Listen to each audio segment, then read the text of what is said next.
बिस्मिल्लाहिर्रहमानिर्रहीम। स्टूडेंट्स, आज हम पढ़ेंगे स्पर्मेटोफाइट्स की दो क्लासेस। एक का नाम है जिम्नोस्पर्मी और दूसरी का नाम है एंजियोस्पर्मी। पहले जिम्नोस्पर्मी, इसके मेंबर्स को जिम्नोस्पर्म्स कहा जाता है और इसका मतलब है प्लांट्स हैविंग नेकेड सीड्स। इनके सीड्स ओपन पड़े हुए हैं। नेकेड सीड का दूसरा मतलब है फ्रूट लेस सीड्स। इनमें फ्रूट नहीं। फ्रूट क्यों नहीं है ये जरा देखिए। देखें, इनके मेन जो प्लांट बॉडी है ये स्पोरोफाइट है और ये स्पोरोफाइट यूजुअली ट्रीज होती है, बहुत कम है जो छोटे पौधे और जो ट्री है वही इनका स्पोरोफाइट नस्ल है। मसलन आप चीड़ के दरख्त को जहन में रखें। चीड़ का दरख्त 100-150 से 200 फुट तक ऊंचा बड़ा दरख्त हो सकता है। ये स्पोरोफाइट है और इसी एक पौधे के ऊपर दो तरह के रिप्रोडक्टिव स्ट्रक्चर्स डिस्कस होती हैं, प्रोड्यूस होती हैं। एक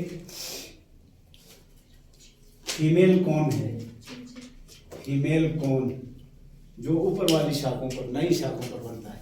ये काफ़ी बड़ा है और ये कमोबेश इतना, इसकी उम्र भी ज़्यादा है, 3 से लेकर 5 साल तक इनकी उम्र। और लोअर ओल्डर ब्रांचेस पर मेल कॉन्स बनते हैं। ये मेल कॉन्स बहुत छोटे हैं। अब आप इसको फीमेल गेमेटोफाइट कहते हैं, इसको मेल गेमेटोफाइट कहते हैं। देखें, पौधा पूरा स्पोरोफाइट है। गेमेटोफाइट नस्लें ये हैं, बल्कि ये भी पूरी नहीं है, मैं अभी आपको बताता हूँ। तो इसके मुकाबले में ये नस्ल तो बहुत छोटी है, इसीलिए हम क्या कहेंगे, sporophyte generation is dominant, independent and diploid. Independent इस सेंस में कि ये खुराक भी खुद बना लेते हैं, नीचे से पानी भी खुद एब्जॉर्ब करते हैं, सपोर्ट भी खुद हासिल करते हैं। जबकि ये जो गेमेटोफाइट नस्ल है, ये दोनों खुराक, पानी, सपोर्ट सब के लिए स्पोरोफाइट पर डिपेंड करते हैं। तो ये गेमेटोफाइट है जो कि रिड्यूस्ड है। अब देखते हैं कि यहाँ पर फ्रूट क्यों नहीं बनता है। इसके लिए ये कॉन्स पर थोड़ी सी नजर डालें। एक तरफ मेल कॉन रखते हैं, एक तरफ फीमेल। फीमेल कॉन बहुत बड़ा होता है। इसमें ये बीच में वुडी टेक्सचर का एक एक्सिस है। इस एक्सिस के साथ इस तरह से लीफ बनते हैं। ये लीफ अरेंजमेंट कुछ भी हो, अल्टरनेट अरेंजमेंट नहीं है बल्कि पैरेलल अरेंजमेंट है। एक लीफ इस तरह से बड़ा होता है, काफी बड़ा ये लीफ है। ये ग्रीन नहीं है, इसको स्केल लीफ कहते हैं। स्केल लीफ या इसी स्केल लीफ को मेगा स्पोरेंजियम कहते हैं। Mega sporangium.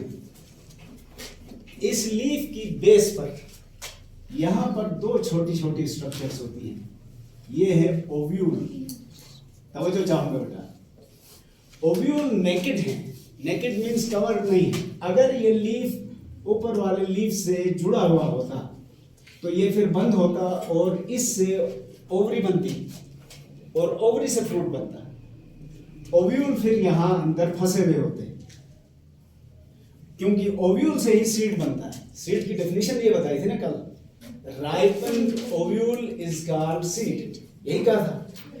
पकने के बाद इन्होंने सीड बनना है, इसने ओवरी बनना था अगर ये जुड़ा होता तो, लेकिन ये ऊपर से ओपन है, इसलिए सीड के बनते बनते ये और ओपन हो जाते हैं। इसीलिए जब ये पुराना हो जाए कोन तो इसकी लीफलेट्स इस तरह से ऊपर को उठ जाती है। ऐसे ताकि इसके अंदर से सीड निकलकर बिखर जाए। सीड यहाँ बनते हैं। यंग कॉन्स ऊपर की तरफ होते हैं, ओल्डर कॉन्स नीचे की तरफ। ये हो गया हमारा मेगास्पोरेंजियम का जिक्र। इसके बरक्स माइक्रोस्पोरेंजियम कैसा है? सर हर लीफ पे हमारे पास ओव्यूल नहीं होगा ना? नहीं, ये स्केल लीव्स कहलाते हैं, सिर्फ इन्हीं पे ओव्यूल। लेकिन यहाँ जितने हैं ना, इन सब के पास होगा। अच्छा, अब जरा देखना मेल स्पोरेंजियम कैसा है। ये बहुत छोटा सा फिर मॉडिफाइड लीफ है और ये वाइट कलर का होता है। इसमें भी क्लोरोफिल नहीं है, इसलिए इसको भी स्केल लीफ कहा जाए। याद रखना, लीफ चौड़ी स्ट्रक्चर्स होती हैं, अगर उसमें क्लोरोफिल ना हो और वो खुराक ना बना सके तो स्केल लीव्स के। अगर क्लोरोफिल हो, ग्रीन हो और खुराक बना सकते हो, तब उनको कहा जाता है स्पोरोफिल्स। ठीक है, स्पोरोफाइट नहीं कह रहा हूँ, स्पोरोफिल्स तब कहलाते हैं। तो ये स्पोरोफिल्स हैं। ये स्केल लीव्स स्पोरेंजियम या मेगा स्पोरोफिल्स थे। तो अब यहां पर इनको क्या कहेंगे? माइक्रो स्पोरोफिल्स कहेंगे। इन माइक्रो स्पोरोफिल्स के अंदर मेल गेमेटोफाइट्स बनते हैं और ये मेल गेमेटोफाइट इस तरह से होते हैं। इसमें 2 न्यूक्लियाई होते हैं और ये इस तरह से विंग्स लगे होते हैं। इन्हीं को पोलन ग्रेन्स भी कहा जाता है।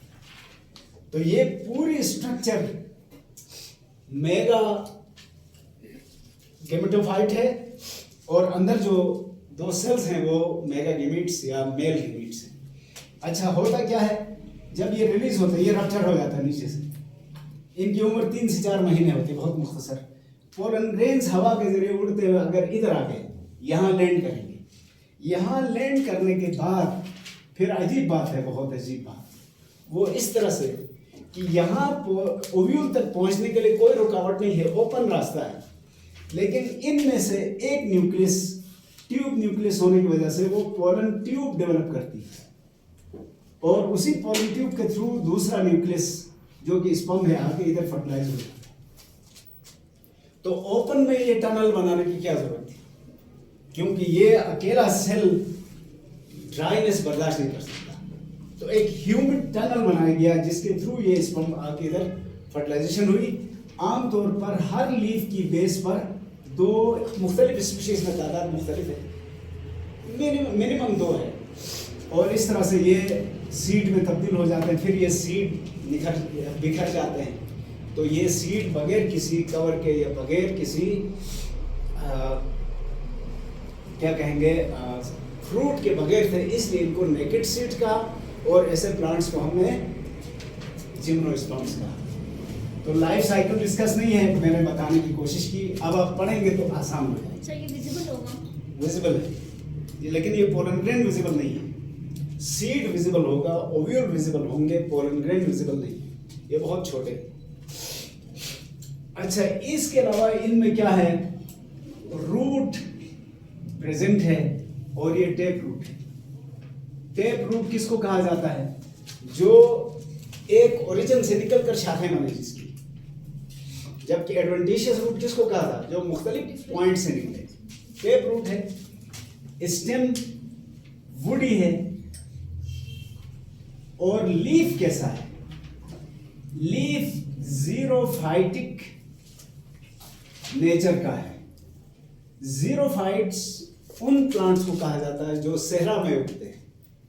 इनके लीफ अगर ये सहरा में नहीं उगते, जंगलों में है, लेकिन इनके लीफ की नेचर सहरा वाली है। सहरा वाले लीफ की नेचर क्या है? तवज्जो, एक तो सहरा वाले पौधों के लीफ थिक होते हैं, दूसरा उनके स्टोमेटा संकन होते हैं, अंदर धंसे हुए होते हैं।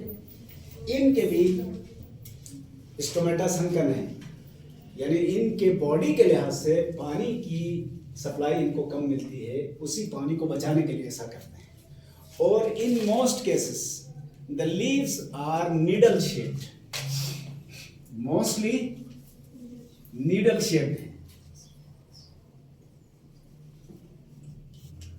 लेकिन हर जगह नीडल शेप्ड हो जरूरी नहीं है, खासतौर पर कॉनिफेरस प्लांट्स कहलाते हैं उनमें ये लंबे हैं इस तरह के, और ये अमूमन गुच्छों में उगते हैं। ऐसे कम से कम 3 और ज़्यादा से ज़्यादा 5 तक लीफ हो सकते हैं।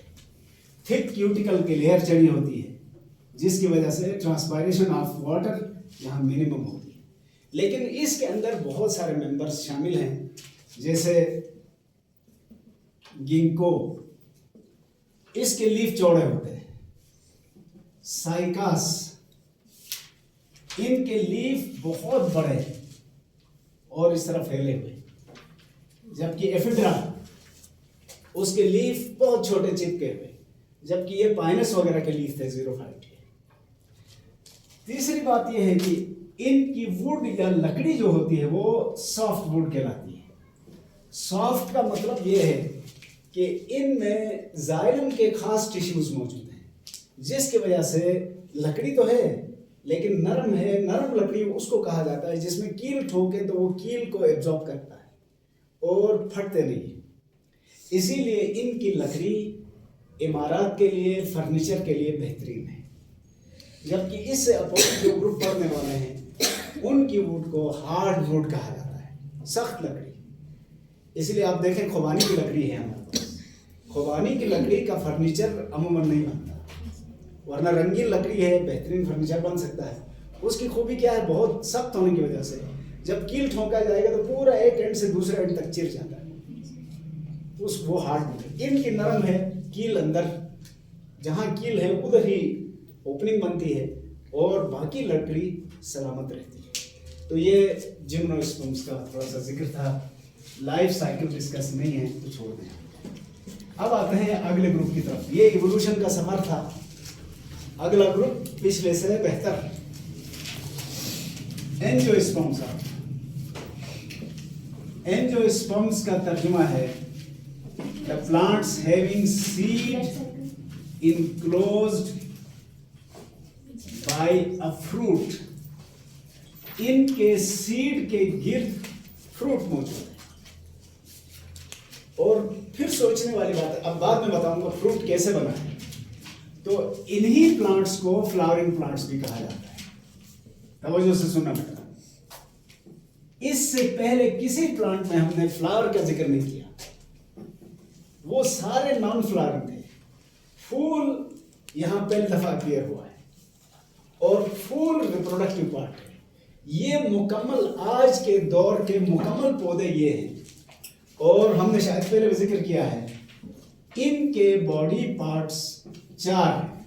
आमतौर पर बाकियों में रूट, स्टेम, लीफ होता था, यहाँ रूट भी है, स्टेम भी है, लीफ भी है और फ्लावर भी है। और इसमें से रूट, स्टेम और लीफ को वेजिटेटिव पार्ट्स कहा जाता है, वेजिटेटिव पार्ट्स, और फ्लावर को रिप्रोडक्टिव पार्ट कहा जाता है। ये सिर्फ रिप्रोडक्शन के लिए मखसूस है। इसमें पौधे 3 तरह के हैं, हर्ब्स, श्रब्स और ट्रीज। पहले इन तीनों में फर्क कर लें, फिर मैं इनके रिप्रोडक्शन के तरीके पर बात करूं। हर्ब्स वो है जिसमें लकड़ी नहीं होती। लकड़ी ना होने की वजह से ये ग्रास और जो क्रॉप्स हम उगाते हैं, फसलें, वो सारे इस कैटेगरी में आते हैं। श्रब्स में लकड़ी है लेकिन इनका स्टेम नीचे से ही ब्रांच होता है, नीचे से ही ब्रांच होने की वजह से। हर्ब ये है, फर्ज करें गंदम का पौधा जहन में रखें, मकई और घना, ये सबसे बड़े, बल्कि इसमें वो भी शामिल है, ये बांस, नींबू, ये सारे। बम्बू मतलब लकड़ी है, ये वाहिद प्लांट है जो हर्ब्स की कैटेगरी से ताल्लुक रखने के बावजूद उसमें लकड़ी है। श्रब्स किसको कहते हैं, जिसकी शाखें नीचे से ही ब्रांचिंग हो। लकड़ी तो है लेकिन ये भी बहुत बड़े बड़े पौधे नहीं है। जैसे बल्तिस्तान में सबसे कॉमन प्लांट कौन सा है, स्याह, जंगली गुलाब, ये बुश कहलाते हैं, इनको श्रब्स कहते हैं। और ट्रीज की खास बात क्या है कि ये नीचे से बहुत बड़ा स्टेम और ऊपर जाके फिर ब्रांचिंग होती है। तो हमारे पास जो फलदार दरख्त हैं वो सारे ट्रीज में आए। ये हो गया। अब फूल की स्ट्रक्चर पर थोड़ी सी बात करें। ताकि इनके भी लाइफ साइकिल का हमें अंदाजा हो जाए और फ्रूट क्यों बना है उसका भी पता चले। इनके बाज पौधों के एक ही फूल में दोनों मेल और फीमेल रिप्रोडक्टिव पार्ट्स होते हैं। यहाँ जरा देखें तो ये पेडिसल है, उसके बाद थैलमस है, उसके बाद ये कार्पल है, उसके साथ ये स्टेमन्स हैं। स्टेमन को male reproductive part of flower कहा जाता है, कार्पल को female reproductive part of flower कहा जाता है। होता क्या है, तवज्जो, इसके अंदर ये एंथर कहलाता है ना, एंथर के अंदर बहुत सारे डिप्लॉयड सेल्स होते हैं। डिप्लॉयड सेल किसको कहा, जिसमें क्रोमोसोम की फुल तादाद मौजूद है। ये माइक्रोस्पोर मदर सेल कहलाता है। जब इसमें मियोसिस होती है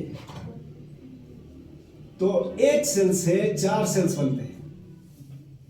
ये चारों सेल्स जेनेटिकली एक दूसरे से नॉन आइडेंटिकल होते हैं, नॉन आइडेंटिकल है, और हर सेल मेगा स्पोर कहलाता है। स्पोर याद दिलाता हूं आपको, अगर ये स्पोर था तो जिसको हम एंथर कह रहे थे वो स्पोरेंजियम था, उसके अंदर बने ना। अच्छा, ये जर्मिनेट कर सकते हैं। जर्मिनेट कैसे किया, सिर्फ इनका न्यूक्लियस डिवाइड हुआ तो अंदर सेल एक ही है, न्यूक्लियस 2 हो गए। फिर ये दोनों न्यूक्लियाई माइटोसिस से तकसीम हुए तो क्या बन गया, 4 सेल्स, 4 न्यूक्लियाई बने अंदर। सॉरी, डायरेक्ट नहीं हुआ है, मैं दोबारा बताता हूं। सबसे पहले मियोसिस हुई माइक्रोस्पोर मदर सेल में तो 4 सेल्स बन गए, एक बज़ाहिर एक जैसे, जेनेटिकली डिफरेंट। इनके अंदर माइटोसिस हुई तो 2 सेल्स बन गए या 2 न्यूक्लियाई बने। एक को ट्यूब न्यूक्लियस कहते हैं, एक को स्पर्म न्यूक्लियस कहते हैं। स्पर्म न्यूक्लियस एक दफा फिर डिवाइड हुआ तो अब 2 स्पर्म न्यूक्लियस बन गए और एक ट्यूब न्यूक्लियस बना। इस पूरे को मेल गेमेटोफाइट जनरेशन कहा जाएगा। और ये एक सेल है बज़ाहिर 3 न्यूक्लियस वाला, ये हमें नजर नहीं आता है। यानी कहाँ ये दरख्त है या झाड़ी है या ये पौधा है जो नजर आता है हमें, ये स्पोरोफाइट नस्ल है। इसके मुकाबले में ये अकेला एक सेल जिसके अंदर 3 न्यूक्लियाई हैं, ये गेमेटोफाइट जनरेशन है। ये स्पोरोफाइट जनरेशन, ये गेमेटोफाइट जनरेशन, कितनी छोटी होगी। इसी तरह यहाँ है जी, स्पर्म न्यूक्लियस में माइटोसिस होगा, स्पर्म न्यूक्लियस में माइटोसिस होगा। 3 बन गए हैं, इसमें से एक ट्यूब न्यूक्लियस, 2 स्पर्म न्यूक्लियस। अच्छा, दूसरी तरफ ये फीमेल जो रिप्रोडक्टिव पार्ट है ये बिल्कुल ब्लॉक है, अलबत्ता इसके अंदर यहाँ पर ये ओव्यूल है। इस ओव्यूल की इस स्पेस को एम्ब्रियो सेक कहा जाता है। एम्ब्रियो सेक, इस एम्ब्रियो सेक में भी एक डिप्लॉयड सेल मौजूद है। आप इसको यूं देख लें, ये डिप्लॉयड सेल है और ये मेगा स्पोर मदर सेल है। अब ये मेगा स्पोर मदर सेल क्या कर रहा है, देखिए, इसी एम्ब्रियो सेल के अंदर है। पहले ये भी मियोसिस से डिवाइड हो जाएगा और मियोसिस जब भी होती है तो एक सेल से 4 बनते हैं। 4 सेल्स बने, चारों जेनेटिकली नॉन आइडेंटिकल है। 4 में से यहां पर 3 को डिजेनरेट कर दिया गया, एंजाइम के जरिए ऑटोफेजी हुई, सिर्फ एक को अलाउ किया कि जिंदा रहे। ये जो सेल जिंदा रहा है, 3 को क्यों मारा, उसकी वजह यह थी कि यहाँ स्पेस का इशू था, कंपटीशन होनी थी। उनको क्यों नहीं मारा, क्योंकि उन्हें रिलीज होना था बाहर, उनके लॉस के चांस ज्यादा थे, इसलिए वहां सबको सर्वाइवल को मौका मिला, यहाँ एक को मिला। जिसको मौका मिला ये माइटोसिस के जरिए तकसीम हुआ। पहले डिवीजन में 2 सेल्स, दूसरी डिवीजन में 4 सेल्स, ये सारे आइडेंटिकल सेल्स हैं। तीसरी डिवीजन में 8 सेल्स बन गए, 1 2 3 4 5 6 7 8। ये 8 सेल इधर एम्ब्रियो सेक के आसपास जमा हो गए। एक इधर आ गया एग, 2 पोलर न्यूक्लियाई पीछे, बाकी 5 सेल्स को खत्म कर दिया गया, डिजेनरेट कर दिया गया। अब इसको कहा जाएगा फीमेल गेमेटोफाइट। तो फीमेल गेमेटोफाइट भी 3 सेल्स पर मुश्तमिल है। एक एग है, 2 पोलर न्यूक्लियाई। ये पोलन ग्रेन जो कि हमने पहले कहा था कि मेल गेमेटोफाइट है, ये हवा के जरिए इधर आएगा। इसके अंदर कितने न्यूक्लियाई हैं? 3। उनमें से ट्यूब न्यूक्लियस यहां से पोलन ट्यूब डेवलप करेगा और पोलन ट्यूब के थ्रू जो स्पर्म न्यूक्लियाई थे वो पीछे पीछे आएंगे। एक स्पर्म न्यूक्लियस एक को फर्टिलाइज करेगा, दूसरा पोलर न्यूक्लियाई को। तो एक डिप्लॉइड सेल बन गया है, एक ट्रिप्लॉइड सेल बन गया है। डिप्लॉइड सेल वो था जो फुल सेट ऑफ क्रोमोसोम रखता था। ट्रिप्लॉइड सेल वो है जिसमें एक सेट ऑफ क्रोमोसोम एक्स्ट्रा है। अब मैंने आपको कल बताया था ये हमारा ओव्यूल है। ओव्यूल की 2 लेयर्स हैं। जो डिप्लॉइड सेल था उससे तो बन गया एम्ब्रियो। ट्रिप्लॉइड सेल ने माइटोसिस के जरिए तकसीम होकर इस एम्ब्रियो सेक को भर दिया और अब उस एम्ब्रियो सेक के अंदर जो सेल्स बने हैं उनमें क्या जमा हुआ? खुराक। और ओव्यूल की इनर साइड से टेस्टा बन गई, टेगमन बाहर की साइड से टेस्टा बन गई, ये बन गया सीड। और ये जो ओवरी थी ये फूल के क्या बन गई? फ्रूट। तो यहां ओवरी होने की वजह से फ्रूट बना है। इसका मतलब ये हुआ कि इनका सीड फ्रूट में इनक्लोज हुआ। याद रखना, ये फ्रूट सपोर्ट के लिए नहीं है, प्रोटेक्शन के लिए नहीं है, बल्कि ये फ्रूट इस सीड को दूर तक ले जाने के लिए एक पैकेज है ले जाने वाले के। क्योंकि किसी फ्रूट का टेस्ट, किसी की खुराक किसमें भी स्टोर है, किसी की स्मेल और किसी की लुक, क्योंकि ये पकने के बाद कलरफुल भी हो जाते हैं, खुशबू भी आती है और अंदर जायका। तो जिसको जो चाहिए उसके लिए फ्रूट को ले जाता है तो सीड को भी ले जाता है। और जहां जिस पौधे के करीब तरीन ये बना था उससे बहुत दूर ले जाकर सीड को फेंक दिया जाएगा, तो इनकी नस्ल दूर दूर तक फैल जाएगी। हो गया क्लियर? ये सबसे बड़ा ग्रुप है, मैं दोबारा बताता हूँ। एंजियोस्पर्म सबसे डेवलप्ड ग्रुप भी है, सबसे ज्यादा पाया जाने वाला ग्रुप भी है और तमाम तरह के हैबिटेट में इनका कोई ना कोई नुमाइंदा मौजूद है। तो हमारे इर्द गिर्द जितने फलदार बेफल दरख्त हैं वो सारे एंजियोस्पर्म्स हैं। हमारे जो हरियाली है, घास, हमारी जितनी फसलें हैं ये सारे एंजियोस्पर्म से ताल्लुक रखते हैं।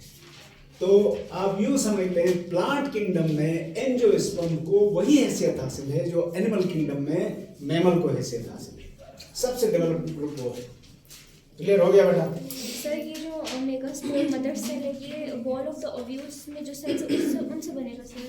नहीं, ये अलग थलग होता है। इधर एम्ब्रियो सेक बताया था ना, शुरू में खाली जगह थी, उधर अकेला एक सेल बना। पहले से ही पढ़ा होता है जी।